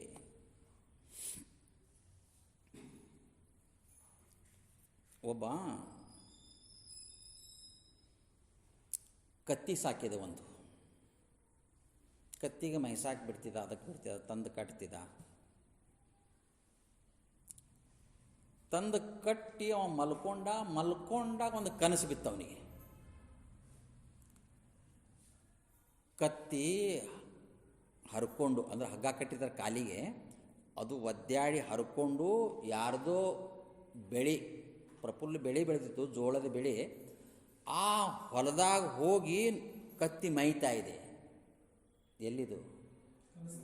ಕನಸ್ನಾಗ ಅವನಿಗೆ ಹಿಂಗೆ, ನನ್ನ ಕತ್ತಿ ಹೋಗಿ ಆ ಹೊಲದಾಗ ಮೈತಾ ಇದೆ. ಹೊಲದ ಮಾಲಕ್ ಇನ್ನೂ ಬಂದಿಲ್ಲ, ಬಂದಂದ್ರೆ ನನಗೆ ಉಳ್ಸಂಗಿಲ್ಲ ಅವ ಅಂತ ತಿಳ್ಕೊಂಡು ಅವನಿಗೆ ಗಾಬರಿ ಆಗಿಬಿಡ್ತು. ಈ ಗಾಬರಿ ಆದಾಗ ಕತ್ತಿ ಹೋಗ್ಯಾರಪ್ಪ ಹೊಲದಾಗ ಎಷ್ಟು ಮೇವು ತಿನ್ನೋ ಅಂತ ಗಾಬರಿಯಾಗಿ ಒಂದೇ ಸಲ ಎಚ್ಚರ ಆಗಿಬಿಡ್ತಾನೆ. ಎಚ್ಚರ ಆಗಿಬಿಡ್ತು, ಓ ಕತ್ತಿ ಹೋಗ್ಯದಪ್ಪ, ತಡಿ ಕತ್ತಿ ತೊಗೊಂಬರೋಣ ಅಂತ ಕತ್ತಿ ಬಿಚ್ಚಿ ಕತ್ತಿ ಮೇಲೆ ಕುಂತು ಕತ್ತಿ ತರಕ್ಕೆ ಹೋದ. ಎಲ್ಲಿ ಹೋದ? ಈಗ ನೀವು ಹೇಳ್ರಿ, ಕತ್ತಿ ಸಿಗ್ತದೇನೋ, ಹೊಲ ಮೇಯೋ ಕತ್ತಿ ಸಿಗ್ತದೇನೋ? ಯಾಕೆ? ಹಾಂ, ಕತ್ತಿ ಮೇಲೆ ಕುಂತು ಕತ್ತಿ ಹುಡ್ಕಾಕ್ ಹೋಗ್ಯಾನ ಅಂದ್ರೆ ಕತ್ತಿ ಸಿಗ್ತದೇನೋ? ಹಂಗೆ ನಮ್ಮ ಪರಿಸ್ಥಿತಿ ಆಗಿದೆ ಅಂತ ಅರ್ಥ. ನೀನೇ ಮುಕ್ತ ಸ್ವರೂಪನಾಗಿದೆಯಾ, ಮತ್ತೇನು ಹುಡ್ಕಾಕ್ ಹೊಂಟಿದಿ? ನೀನೇ ಸುಖ ಸ್ವರೂಪನಾಗಿದಿ, ಮತ್ತೇನು ಹುಡ್ಕಾಕ್ ಹೊಂಟಿದಿ? ಸುಖ ಇದೆ ಅಂತ ಹುಡ್ಕಾಕ್ ಹೊಂಟಿದಿ. ತೋರದಯ್ಯ ಸುಖ ತೋರದಯ್ಯ, ಬೇರೆ ಬೇರೆ ಭಾವಿಸಿ ಬ್ರಹ್ಮ. ಅದು ಬ್ರಹ್ಮ ಇದೆ, ಅದು ದೇವರಿದೆ, ಇದು ದೇವರಿದೆ. ಒಂದು ದೇವರು, ಎರಡು ದೇವರು, ಹಲವಾರು ದೇವರು. ಯಾಕೆ? ಸುಖಕ್ಕಾಗಿ. ಅದಕ್ಕೆ ಅವ್ರು ಹೇಳ್ಯಾರ, ನಿನ್ನೊಳಗೆ ನೀ ತಿಳ್ಕೋ. ಇಲ್ಲಿ ಹೇಳ್ತಾರ, ಆತ್ಮ ತ್ವಂ ಮುಕ್ತ ಏವಾಸಿ, ನೀನೇ ಆತ್ಮನಿಧಿ, ನೀನೇ ಮುಕ್ತನಿಧಿ ನೀನು.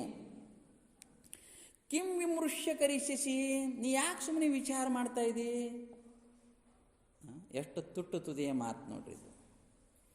ಇಲ್ಲಿ ಧ್ಯಾನಕ್ಕಾಸ್ಪದಿಲ್ಲ, ಇಲ್ಲಿ ದಾನಕ್ಕಾಸ್ಪದಿಲ್ಲ, ಇಲ್ಲಿ ಯೋಗ ಕರ್ಮಾದಿಗಳಿಗೆ ಆಸ್ಪದಿಲ್ಲ.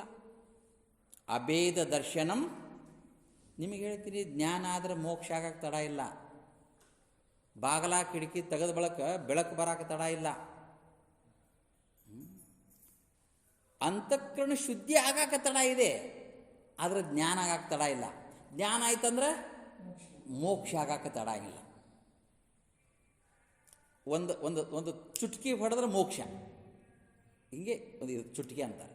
ಒಂದು ಚುಟ್ಕಿ ಹೊಡೆದ್ರೆ ಸಾಕು, ನಿನಗೆ ಮೋಕ್ಷ ಆಗ್ತದೆ. ಯಾವಾಗ? ಜ್ಞಾನ. ಆದ್ರೆ ಈ ಜ್ಞಾನಕ್ಕೆ ಬರಬೇಕು ಅಂತಂದ್ರೆ ಅಂತಃಕರಣ ಶುದ್ಧಿ ಆಗಬೇಕು. ಜನಕ ಮಹಾರಾಜನಿಗೆ ಯಾಜ್ಞವಾಲಿಕ ಮಹರ್ಷಿ ಅದೇ ಹೇಳಿದರು. ಜನಕ ಮಹಾರಾಜ ಅಂತಃಕರಣ ಶುದ್ಧಿ ಆಗಿ ಹೊಸ್ತಲಲ್ಲಿ ನಿಂತಿದ್ದ, ಒಂದು ಹೆಜ್ಜೆ ಇಡಬೇಕಷ್ಟೇ. ಅವ ಯಾಜ್ಞವಾಲಿಕರು ಕೇಳಿದ, ನನಗೆ ಮೋಕ್ಷ ಆಗ್ತಲ್ಲ, ಮೋಕ್ಷ ಮಾಡಿಕೊಡ್ರಿ ಅಂತಂದವ. ಯಾಜ್ಞವಾಲಿಕರಿಗೆ ಗುರುತಿತ್ತು, ಇವ ದಾನ ಧರ್ಮ ಶ್ರವಣ ಭಾಳಷ್ಟು ಶಾಸ್ತ್ರ ಕೇಳ್ಯಾನ, ತಿಳ್ಕೊಂಡಾನ, ಒಂದು ವಿವೇಕ ಇದೆ, ಇವನಿಗೆ ವೈರಾಗ್ಯ ಇದೆ, ಎಲ್ಲವೂ ಇವನಲ್ಲಿದೆ ಅಂತ ಯಾಜ್ಞವಾಲಿಕರಿಗೆ ಚೆನ್ನಾಗೇ ಗುರುತಿತ್ತು. ಆದ್ರೆ ನಾ ಏನಿದ್ದೀನಿ ಅಂದ್ರೆ ನನಗೆ ಗುರುತಿದೆ, ಜನಕ್ಕೆ ಗುರುತು ನಾ ಏನಿದ್ದೀನಿ ಅಂತ. ಅದಕ್ಕೆ ಜನಕ್ಕೆ ಅಂತಾನೆ, ನನಗಿನ್ನೂ ಮೋಕ್ಷ ಆಗಿಲ್ಲ, ನನಗೆ ಮೋಕ್ಷ ಒದಗಿಸ್ಕೊಡ್ರಿ. ನಿಮ್ಗೆ ಹಣ ಕೊಡ್ತೀನಿ, ಬಂಗಾರ ಕೊಡ್ತೀನಿ, ದುಡ್ಡು ಕೊಡ್ತೀನಿ, ಏನು ಬೇಕಾದ್ರೆ ನಾ ಕೊಡ್ತೀನಿ. ಅವರಂದ್ರು ಇದರದೆಲ್ಲ ಮೋಕ್ಷ ಸಿಗಂಗಿಲ್ಲಪ್ಪ. ಅಷ್ಟರಿಂದ ಅದಕ್ಕೆ ಯಾಜ್ಞವಾಲಿಕರ ಜನಕ ಮಹಾರಾಜನ ಒಂದು ಮಾತನ್ನು ಹೇಳ್ತಾರೆ, ನಿನ್ನ ಸಂಪೂರ್ಣ ರಾಜ್ಯ ಎಲ್ಲವನ್ನೂ ನನ್ನ ಹೆಸರಿಗೆ ಬರೆದ್ರೆ ನಿನಗೆ एक रिकिप से दूसरे रिकिप पर पैर डालने से पहले ही आपको मोक्ष हो जाएगा. ಕುದುರೆ ಮೇಲೆ ಕುಂಡಿರ್ಬೇಕಾದ್ರೆ ರಿಕಿಪ್ ಅಂತಿರ್ತಾವ. ರಿಕಿಪ್ ಅಂತ ಕಾಲು ಹಾಕೋದು. एक रिकिप से पैर डालकर दूसरे रिकिप पर पैर डालने से पहले, ಕುದುರೆ ಮೇಲೆ ಒಂದು ಕಾಲು ಹಾಕಿ ಮತ್ತೊಂದು ಕಾಲು ಹಾಕೋಕ್ಕಿಂತ ಮೊದಲೇ ನಿನಗೇನು ಮಾಡಿಕೊಡ್ತೀನಿ? ನಿನಗೆ ಮೋಕ್ಷ ಕೊಡ್ತೀನಿ. ಆದರೆ ನೀನೇನು ಮಾಡಬೇಕು ಅಂದ್ರೆ ನಿನ್ನ ಸಮಸ್ತ ರಾಜ್ಯ ಎಲ್ಲವೂ ನನ್ನ ಹೆಸರಿಗೆ ಬರಿಬೇಕು ಅಂತ. ಜನಕ ಈಗಾಗಲೇ ಪಕ್ವಾಗಿದ್ದ, ಪ್ರವೃತ್ತಿ ಮಾರ್ಗ ಮುಗಿಸ್ಕೊಂಡು ಬಂದಿದ್ದ. ಅವನಿಗೆ ಒಂದು ಆಯಾಮ ಬೇಕಾಗಿತ್ತು, ಗುರುದೇವಕ ಏಕ ಶಬ್ದ ಒಂದು ಬೇಕಾಗಿತ್ತು. ಇದಕ್ಕೆ ಯಾಜ್ಞವಾಲಿಕ ಋಷಿಗಳ ಎಂಥ ಒಂದು ಇದು ಇದೆ ನೋಡ್ರಿ, ವಿಚಾರಧಾರೆ ಇದೆ ಅವ್ರದ್ದು. ಇದಕ್ಕೆ ಅವ ತಡಿ ಹೇಳ್ತೀನಿ, ಕೇಳ್ತೀನಿ, ನಾಳೆ ಹೇಳ್ತೀನಿ, ಅನ್ನೊಂದು ತಾಸು ಬಿಟ್ಟು ಹೇಳ್ತೀನಿ ಅನ್ನೋ ಮಾತು ಜನಕನಿಗಿಲ್ಲ. ಜನಕ ಹಾಗೆ ಅವನು ಮಾತು ಮುಗಿಯೋ ತಡ ಇಲ್ಲ, ಈ ಸಂಪೂರ್ಣ ರಾಜ್ಯ ಎಲ್ಲವನ್ನು ನಿಮ್ಮ ಹೆಸರಿಗೆ ಬರಿತೀನಿ. ಈಗಿನ ಕಾಲದಾಗಿದೆ. ಅವಾಗೇನಿತ್ತಂದ್ರೆ ನಿಮ್ಮ ಹೆಸರಿಗೆ ಮಾಡ್ತೀನಿ ಶಬ್ದಕ್ಕೆ ಕಮಂಡಲ ನೀರ ಕೈಯಾಗ ಹಾಕಿ ಇದಂ ನಮಮ ನಮಮ, ಇದು ಎಲ್ಲವೂ ರಾಜ್ಯ ನಂದಲ್ಲ, ಇದೆಲ್ಲ ನಿಮ್ಮದು ಅಂತ ಭೂಮಿಗೆ ನೀರು ಬಿಟ್ಟರೆ ಸಾಕು, ಇದೆಲ್ಲ ಅವಂದಾಗ್ತಿತ್ತು. ಅವ ಹಾಕ್ರಿ ಕಮಂಡಲ ನೀರು ಅಂದ. ಹಾಕಿರಿ ಭೂಮಿಗೆ ಬಿಡಿ. ನೀರು ಹಾಕಿದ ಯಾವ ತಡಿಯಪ್ಪ ನೋಡಾನಿ ಮತ್ತೆ ಇಲ್ಲ ಇಂದು ಬಂದರು ತಕ್ಷಣ ಭೂಮಿಗೆ ನೀರು ಬಿಟ್ಟ ನಿನಗೆ ಮೋಕ್ಷ ಆಯಿತು ಅಂತ ಹೇಳಿದರು. ಇನ್ನೂ ರಿವ್ಯೂ ಖಾಲಿ ಹಾಕಿಲ್ಲ, ಏನಾಯ್ತು ನಿನಗೆ? ಈಗ ನೀವು ಹೇಳ್ರಿ ಇದ್ರಾಗ ಅರ್ಥ ಏನಿದೆ ಗೊತ್ತಾಗ್ತದ? ಇದ್ರಾಗ ಅರ್ಥ ಏನಿದೆ?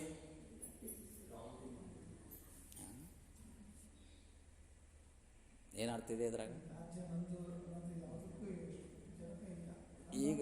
ಈಗ ಜನಕ ಏನು ಮಾಡಿದ ಅಂತಂದ್ರೆ ಎಲ್ಲ ಸಂಪೂರ್ಣ ರಾಜ್ಯ ಎಲ್ಲವನ್ನು, ಅರಮನೆ, ಹೆಂಡತಿ, ಮಕ್ಕಳು, ಹಣ ಎಲ್ಲವನ್ನು ಯಾಜ್ಞವಾಲಿಕರಿಗೆ ಕೊಟ್ಟ. ಅವರು ನೀರಿಗೆ ಬಿಟ್ಟುಕೊಳ್ಳೋವ್ರೆ ನೀವು ಮೋಕ್ಷ ಆಯ್ತಪ್ಪ ನಿನಗಂದ್ರು. ಅವ ಅಂದ ಅಹಂ ಬ್ರಹ್ಮಾಸ್ಮಿ ಅಂತ. ಎಲ್ಲನೂ ಹೋಯ್ತಲ್ಲ. ಯಾಕಂದ? ಇಷ್ಟು ದಿವಸ ಈ ರಾಜ್ಯ ಭೋಗ ಭಾಗ್ಯದ ಬಗ್ಗೆ ಆಶೆ ಇತ್ತು. ಆಶಾಯಾಮ್ ಪರಂ ದುಃಖಂ. ಮುಂದೆ ನಿರಾಶಾಯಾಮ್, ಇಲ್ಲಿ ಶಬ್ದ ಬಳಸ್ತಾರೆ ನೀವು, ಪರಂ ಸುಖಂ. ಪರಮ ಸುಖ ಅಂದ್ರೆ ಮೋಕ್ಷ. ಬರೀ ಸುಖ ಅಂದ್ರೆ ಈ ಲೌಕಿಕ ಸುಖ. ಇಲ್ಲಿ ಏನು ಶಬ್ದ ಬಳಸ್ಯಾರ? ಪರಮ ಸುಖಂ. ಪರಮ ಸುಖ ಅಂತಂದ್ರೆ ಏನಿದು? ಹಾಗ ನಾವಾದರೂ ಕೂಡ ಹೇ ಭಗವಂತ, ಈ ಆಸ್ತಿ, ಈ ಪಾಸ್ತಿ, ಈ ಶರೀರ ಇದ್ಯಾವುದು ನಂದಲ್ಲ, ಇದ್ಯಾರ್ದು? ನಿಂದು. ಯಾರ್ದಿದು? ಹೇ ಭಗವಂತ. ಯಾಕಂದ್ರೆ ಈಗ ಯಾಜ್ಞವಾಲಿಕರಿಲ್ಲ. ಈ ಬಿಡುಗೊಬ್ಬ ಸ್ವಾಮಿ ಕೊಡ್ತಾನೆ, ಸ್ವಾಮಿ ಮೊದಲೇ ನನ್ನ ಕೊಡಪ್ಪ ಅಂತ ಅಂತಾರೆ. ವಿಚಾರ ಏನಿದೆ ಅಂತಂದ್ರೆ ಇದು ಎಲ್ಲವೂ ಯಾರ್ದು? ಹೇ ಭಗವಂತ ತ್ವಮೇವ ತುಭ್ಯಂ ಸಮರ್ಪಯಾಮಿ. ಏನಿದೆ? ಇದು ನಿಂದು, ಇದೆಲ್ಲವೂ ನಿಂದು, ಇದು ನಿನಗೆ ಸಮರ್ಪಣೆ. ಏನು ಶಬ್ದ ಇದೆ? ತ್ವಮೇವ ತುಭ್ಯಂ ತ್ವಮೇವ, ಅದು ನಿಂದೇ ಇದೆ. ನಿಂದೇ ಇದು. ಯಾವುದು? ಈ ಮನೆ, ಈ ಹೊಲ, ನಂದೆಲ್ಲವೂ ಆಸ್ತಿ ಪಾಸ್ತಿ. ನಾ ಏನು ತಂದಿದ್ದೇನೋ? ಏನಿಲ್ಲ. ಮತ್ತು ನಂದು ಹೆಂಗೆ ಆಗ್ತದದು? ನಾ ತಂದೆ ಇಲ್ಲ ಅಂದ್ರೆ ನಂದು ಹೆಂಗೆ ಆಗ್ತದ? ತ್ವಮೇವ ತುಭ್ಯಂ ಸಮರ್ಪಯಾಮಿ. ಇದು ನಿಂದು, ನಿನಗೆ ಎಲ್ಲವೂ ಸಮರ್ಪಣೆ ಮಾಡ್ತದೆ, ನಂದೇನು ಇಲ್ಲ ಅಂದಾಗ ನೀನೇ ಮುಕ್ತ ಅಂತ. ನಾನು ಹೇಳಿದಷ್ಟು ಸುಲಭ ಅಲ್ಲ. ಇವ ಭಗವಂತನಿಗೆ ಕೊಡ್ತೀನಿ ಅಂತ ಈಗ ಭಾವನೆ ಮಾಡ್ಕೊಳಂಗಿಲ್ಲ. ಅಹಂ ಮಮೇತಿ ಬಂಧ, ನಾಹಂ ಮಮೇತಿ ಮುಕ್ತ. ನೋಡಿ, ಇದು ವೇದಾಂತ ಸಿದ್ಧಾಂತ. ಮುಗಿದೇ ಹೋಯ್ತು. ಏನಿದೆ? ಏನು ಶಬ್ದ? ಅಹಂ. ಅಹಂ ಅಂದ್ರೆ ಇದು ನಂದು, ನಂದು, ನಂದು, ಅಥವಾ ನಾನು, ನಾನು ಅಂದಪ್ಪ ಅಂದ್ರೆ ಅಹಂ ಮಮೇತಿ ಬಂಧ. ಮುಂದೆ ನಾಹಂ ಮಮೇತಿ ಮುಕ್ತ. ಇದು ನಂದಲ್ಲ ಅಂದಾಗ ಮುಕ್ತ ಆಗ್ತೀವಿ. ಮಮಕಾರದಿ ಮಿಕ್ಕಿನಂ ಬಂಧ ಮುಂಟೆ. ನಿಜಗೊಂಡು ಹೇಳ್ತಾರೆ, ಈ ನಂದು ನಂದು ಇದಕ್ಕಿಂತ ಬಂಧನ ಬೇರೆ ಇದೆಯೇನು? ಇಲ್ಲ ಅಂತ ಹೇಳಿದ್ರು. ಹಂಗೆ ಇದರ ಬಗ್ಗೆ ಶಬ್ದಕ್ಕರ್ಥ ಏನಿದ್ರೆ, ಈ ಮಾಯಾ ಪ್ರಪಂಚದ ಬಗ್ಗೆ, ಸಂಸಾರದ ಬಗ್ಗೆ ವಿಮೃಶ್ಯ ನ ಮಾ ವಿಮೃಶ್ಯ, ಈ ಶಬ್ದ ಬಳಸ್ಯಾರ ನೋಡ್ರಿ. ಕಿಮ್ ಅಂದರೆ ಯಾಕೆ ಅಂತ ಅರ್ಥ. ಕಿಂ ವಿಮೃಶ್ಯ ಕರಿಷ್ಯಸಿ, ಯಾಕೆಲ್ಲ ವಿಚಾರ ಮಾಡ್ತಾ ಇದ್ದಿ? ಯಾಕೆ ನೀ ಎಲ್ಲ ಅಭಿಲೇಷ ತಾಳ್ತಾ ಇದ್ದಿ? ಅದಕ್ಕೆ ಶಾಸ್ತ್ರ ಹೇಳಿತು, ಅಭಿಲಾಷ ಸರ್ವ ಅಭಿಲಾಷ ಶೂನ್ಯ. ಎಲ್ಲ ಅಭಿಲಾಷೆಗಳನ್ನು ನಿನ್ನಲ್ಲಿ ಶೂನ್ಯ ಆದವಪ್ಪ ಅಂತಂದ್ರೆ, ಆಶೆಗಳೆಲ್ಲವೂ ಶೂನ್ಯ ಆದವಪ್ಪ ಅಂತಂದ್ರೆ ನಿನಗೆ ಪರಮ ಸುಖವನ್ನು ಸಿಗುತ್ತಾದ ಅಂತ ಇಲ್ಲಿ ಸ್ಪಷ್ಟಪಡಿಸಿದ್ದಾರೆ. ಸದ್ಗುರು ನಿರಂಜನ ಮಹಾಸ್ವಾಮಿಗಳವರ ಒಂದು ಪುಣ್ಯಸ್ಮರಣೆಯ ಪುಣ್ಯಾರಾಧನೆಯ ಉಪಲಕ್ಷ್ಯದಲ್ಲಿ ನಾವು ಉತ್ಕೃಷ್ಟುಳ್ಳ ವೇದಾಂತದ ಚಿಂತನೆಯನ್ನು ಮಾಡ್ತಾ ಇದ್ದೇವೆ. ಇಂಥ ಅಮೋಘವಾದ ವಿಷಯವನ್ನು ತಾವು ಅವಗತ ಮಾಡಿಕೊಂಡು ನಿರಂಜನ ಸ್ವಾಮಿಗಳು ಬ್ರಹ್ಮೀಭೂತರಾದರು. ತುಂಬಿದ ಕುಟುಂಬ, ತುಂಬಿದ ಸಂಸಾರ ಇದ್ದರೂ ಕೂಡ ಆ ಸಂಸಾರಕ್ಕೆ ಅವರು ಅಂಟ್ಕೊಳ್ಳಿಲ್ಲ. ಎಂದೂ ವ್ಯಾಪಾರ ಮಾಡಲಿಲ್ಲ, ಎಂದೂ ಸಂತಿ ಮಾಡಲಿಲ್ಲ, ಎಂದೂ ದುಡ್ಡ ಕೈಲಿ ಮುಟ್ಟಲಿಲ್ಲ. ಎಷ್ಟೋ ಸಲ ವೈರಾಗ್ಯದ ತುಟ್ಟ ತುದಿ ನಿಂತಾಗ ಗುರುಗಳಿಗೆ ಕೇಳಿದಾಗ ಜಡೇಶಿ ಸ್ವಾಮಿಗಳಿಗೆ ಕೇಳಿದರು, ನನಗೆ ಸನ್ಯಾಸಿ ದೀಕ್ಷೆಯನ್ನು ಕೊಡ್ರಿ ಅಂತ. ಅವರು ಒಂದು ಗುರುವಿನ ನಂಬಿದ್ರು, ಒಂದು ದೇವರನ್ನು ನಂಬಿದರು. ಆ ಕಾಲದಲ್ಲಿ ಮಹಾನ್ ಸಂತರಿದ್ದರು. ಸಾಕ್ರೆ ಮಹಾರಾಜರಂತ ಮಹಾರಾಷ್ಟ್ರದಲ್ಲಿ ಭಾಳಷ್ಟು ಪ್ರಸಿದ್ಧ ಸಾಕ್ರೆ ಮಹಾರಾಜರು. ಸಾಕ್ರೆ ಮಹಾರಾಜರ ಗ್ರಂಥ ಓದಬೇಕು, ಭಾಳ ಅಭೂತಪೂರ್ವ ಅದು. ಆದ್ರೆ ಅವರಿಗೆ ಇವರು ಮಾರು ಹೋಗಲಿಲ್ಲ. ನಾ ಒಂದು ಗುರುವಿನ ನಂಬಿನಿ ಅಂತಂದ್ರೆ ಜಡೇಶಿದ್ದ ಸ್ವಾಮಿಗಳನ್ನ ನಂಬಿನಿ ಅಂದರೆ ಜಡೇಶಿದ ಸ್ವಾಮಿಗಳೇ ನನ್ನ ಗುರು. ಜಡೇಶಿದ ಸ್ವಾಮಿಗಳಂದ್ರೆ ಬೆಂಕಿ ಇದ್ದಂಗೆ, ಅಷ್ಟು ಕಠೋರವಾಗಿ ಮಹಾತ್ಮರು ಹಾಗೇ ಇರ್ತಾರೆ. ವಜ್ರಾದಪಿ ಕಠೋರಾಣಿ, ಮಹಾತ್ಮರು ಹೆಂಗಿರ್ತಾರೆ ಅಂತ ಹೇಳ್ತಾರೆ ಅವರು. ಈ ವಜ್ರದಕ್ಕಿಂತ ಕಠೋರ ಇರ್ತಾರಂತ. ವಜ್ರಾದಪಿ ಕಠೋರಾಣಿ ಮೃದೂನಿ ಕುಸುಮಾದಪಿ, ಹೆಂಗಿರ್ತಾರಂತ, ಹೂವಿನಕ್ಕಿಂತಲೂ ಮೃದು ಇರ್ತಾರಂತ, ವಜ್ರಕ್ಕಿಂತಲೂ ಕಠೋರ ಇರ್ತಾರಂತ. ಹಂಗೆ ವಜ್ರದಕ್ಕಿಂತಲೂ ಕಠೋರವಾದ ಜಡಿಸಿದ ಸ್ವಾಮಿಗಳ ಹತ್ರ ಎಂದೂ ಕಣ್ಣಿಗೆ ಕಣ್ಣಚ್ಚಿ ನೋಡಲಿಲ್ಲ. ತಲೆ ತೆಳಗೆ ಹಾಕಿ ಕೈ ಮುಕ್ಕೊಂಡು, ಅದು ಗುರುವಿನಲ್ಲಿ ಪಟ್ಟಂಥ ನಿಜಗುಣಗಳು ಅಂಗಾಂಗದಲ್ಲಿ 8 ತಂತಾನೆ ಬರಬೇಕಂತ. ಅವಾಗ ಒಬ್ಬ ಸದ್ಗುಣಿ ಗುರುವಿನ ಶಿಷ್ಯ ಅನ್ನೋದಕ್ಕೆ ಮಾಡಲಿಲ್ಲವೇ ತಪ ಅಂತಿದೆಯಲ್ಲ, ಆ ಪದ್ಯದಲ್ಲಿ ಹೇಳ್ಕೊಂಡು ಬಂದಾರ ಅವರು. ಇದಕ್ಕೆ ವಿವೇಕ ಚಿಂತಾಮಣಿಯಲ್ಲಿ ಈ 8 ಅಂಗಗಳು ಹ್ಯಾಂಗಿರಬೇಕು ಅನ್ನೋದಕ್ಕೆ ಅವ ಗುರುವಿನ ಮುಂದೆ ಹೋದಾಗ ತೊದಲಿಸ್ಬೇಕು. ಗುರು ಹಿಂಗೆ ಏನ್ರಿ ಗುರುಗಳ ಆರಾಮಿದ್ರೇನ್ರಿ, ಹಂಗಲ್ಲ, ಏನು ತೊದಲಿಸ್ಬೇಕಂತ, ಅವನ ಮೈಯ ಬಗ್ಗಬೇಕಂತ. ಹಿಂಗೆ 8 ಹೇಳ್ಯಾರ ಅವರು. ತೊದಲಿಸ್ಬೇಕು, ಮೈಯ ಬಗ್ಗಬೇಕು, ರೋಮಾಂಚ ಆಗಬೇಕು, ಅವ ನಡಗಬೇಕು, ಅವನಲ್ಲಿ ಭಯ ಉತ್ಪತ್ತಿ ಆಗಬೇಕು. ಯಾರ ಬಗ್ಗೆ? ಗುರುವಿನ ಬಗ್ಗೆ. ಹಿಂಗೆ 8 ನೆರೆದು ನೆಲೆಸಿ ತನವಿನಲ್ಲಿ, ಅಂದರೆ ಈ ಶರೀರದಲ್ಲಿ ಹಿಂಗೆ ಅದು ತಂತಾನೆ ಹುಟ್ಟಬೇಕು. ತಡಿಯಪ್ಪ ಹೇಳ್ಯಾರ ಮಾಡೋಣ ಅಂತ ಹಂಗೆ ಮಾಡಕ್ಕೆ ಹೋಗ್ಬಾರ್ದು, ತಂತಾನೆ ಹುಟ್ಟಬೇಕಿತ್ತು. ಹಂಗೆ ಇದು ಎಲ್ಲವೂ ಯಾರಲ್ಲಿ ಕಾಣ್ತೇವಂದ್ರೆ ಅದು ನಿರಂಜನ ಸ್ವಾಮಿಗಳಲ್ಲಿ ಕಾಣ್ತಾ ಇದ್ದೇವೆ. ಅವರು ಸನ್ಯಾಸ, ಈಗ ಬೇಡೋ ನೀ ಸನ್ಯಾಸ ತೊಗೊಂಡು ನನಗೆ ಊಟ ಹಾಕವ್ರು ಯಾರು ಅಂತಿದ್ರು. ನನಗೆ ಊಟ ಹಾಕವ್ರೆ, ನೀ ಸನ್ಯಾಸ. ಶಿಷ್ಯ ಅವರೊಬ್ಬರೇ ಶಿಷ್ಯ ಅಲ್ಲ. ಜಡಿಸಿ ಸ್ವಾಮಿಗಳಿಗೆ 3 ಜನ ಶಿಷ್ಯರು. ಒಬ್ಬ ನಿರಂಜನ ಸ್ವಾಮಿಗಳು, ಇನ್ನೊಬ್ಬರು ಈಶ್ವರಾನಂದ, ಇವಾಗ ಅದಾರ ಅವರು. ನಾವು ಹೋಗಿದ್ದೆ, ಒಂದು 6-7 ತಿಂಗಳ ಕೆಳಗೆ ಹೋಗಿದ್ದೆ, ಅವ್ರಿಗೆ ಭೇಟಿಯಾಗಿ ಬಂದೆ.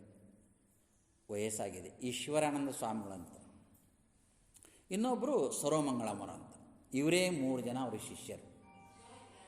ನೀನು ಸನ್ಯಾಸಿ ತೊಗೊಂಡ್ರೆ ನನಗೆ ಆಕವ್ರು ಯಾರ ಅಂತ ಅವರು ಒತ್ಕೋತ್ ಬಂದರು. ಕೊನೆಗೆ ಗುರುಗಳು ಯಾವಾಗ ಶರೀರ ಬಿಟ್ಟರು, ಅವರು ಬಂದು ಮತ್ತೆ ಮರಳಿ ಹೋಗಿ ರಾಜೀನಾಮೆ ಕೊಟ್ಟು ಎಲ್ಲ ವ್ಯವಸ್ಥೆ ಮಾಡಿ ಬಂದ ತಕ್ಷಣ ಗುರುಗಳ ಕಡೆಯಿಂದ ಗುರುಗಳ ಗದಿಗೆಗೆ ಆ ಕಾವಿ ಬಟ್ಟೆಯನ್ನು ಮುಟ್ಟಿಸಿ ಇದೇ ಸ್ಥಾನದಲ್ಲಿ ಅವರು ಕಾಷಾಯ ವಸ್ತ್ರ, ನೋಡಿ ಕಾವಿ ಬೇರೆ ಕಡೆ ತೊಗೋಬೇಕಾದ ಗುರುಗಳು ಹೋಗ್ಯಾರಪ್ಪ ಅಂತ ಈಗ ಕೇಳೋಲ್ಲ.